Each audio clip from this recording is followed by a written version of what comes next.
Hey everyone, welcome back to another episode of Treble. I'm your host, Caesar, and today we are diving deep into the music of someone who's evolved more times than most artists can dream of. The one, the only, Miley Cyrus. From her Hannah Montana days to her country roots to her rebellious rock era to the now polished vocal powerhouse that she is, Miley has done it all. And with her brand new album coming out on May 30th, I thought what a better way to celebrate than by revisiting some of my favorite songs and tracks from her catalog. Stay tuned and see if yours made the cut.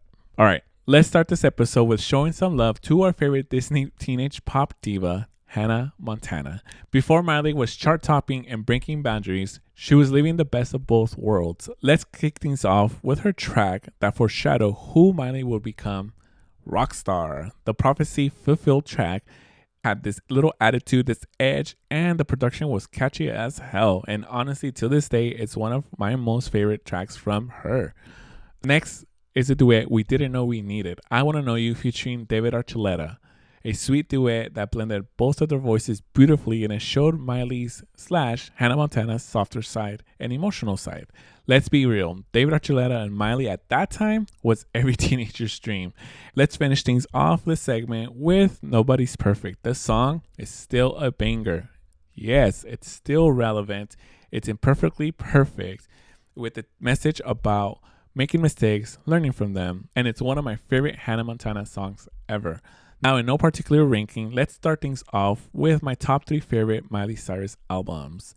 Let's start with the rebellious beginning of Can't Be Tamed. This was the first time we ever saw Miley push back against the Hannah Montana image and lean towards her own sound. It's edgy, it's electropop, and she was making a statement from the title track, from the visuals that scream freedom. And this album felt Miley announcing, I am not your Disney star anymore. Some of my favorite tracks from this album are her electropop rock freedom anthem, Robot, Permanent December, which talks about missing a great love she used to have, and her unapologetic electropop title track, Can't Be Tamed.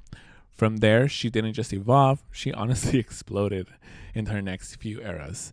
Now, this 2013 album changed the game and led a culture reset and marked the moment Miley officially shed her Disney image and went full-on pop rebel.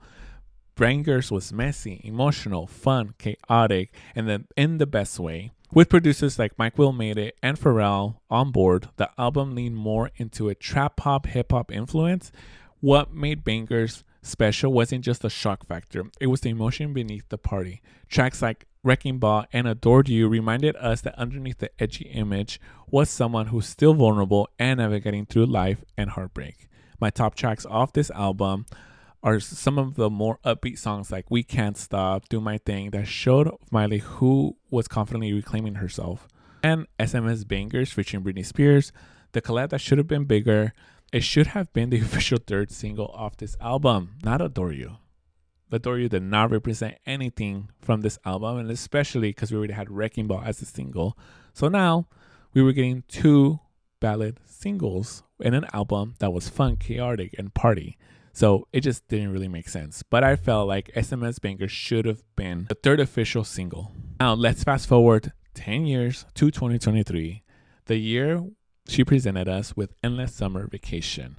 With a grown, healed powerhouse Miley, vocally, she's never sounded better. She's balanced both the rock edge with the smooth pop and reflective songwriting. This album felt like a version of Miley who's found her peace, but honestly hasn't lost her fire. And it sets up this next chapter beautifully. My favorite tracks from this album are her controversial dance banger, River, her reflective breakup song, Jaded, and of course her self-love anthem and #1 hit single that launched this era, Flowers. Now that I have shared some albums, let's talk about the songs, the ones I play loud, the ones I play on repeat, and I still can sing along word for word.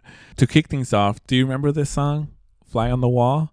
The spooky, dramatic, bold song from her breakout era is often forgotten, but it's genius. It was such a unique sound and was unlike anything else on pop radio at the time. It had this electro clash vibe with a little creepy edge that just worked, and even now it stands out from her discography as one of her most daring earlier tracks of her career.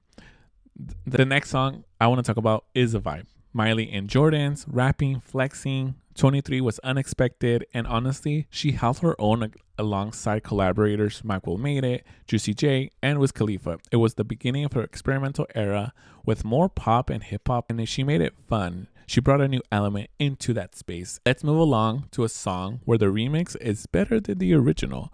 See You Again, the Rock Mafia remix, took the original, gave it a more grit, a little bit more edge, and it turned this cute Disney pop song into a legit banger. I remember playing this version more than the original because it just had that punch that it needed to elevate the song. Next is one of my favorite Miley's breakup anthems, What the Fuck Do I Know? From her Plastic Hearts era. She's hurting, she's owning it, she is just living her best life, even going through a heartbreak. She's loud, emotional, messy, and a completely different side of Miley that we really don't see. This last track, I wanted to slow things down for you with the song Malibu. It's soft, it's sunny, it's peaceful. It showed us a different side of Miley, that she felt grounded even in the middle of a chaotic life. I think a lot of people underestimated this track, but it was the turning point in her storytelling and one of her stronger tracks to date.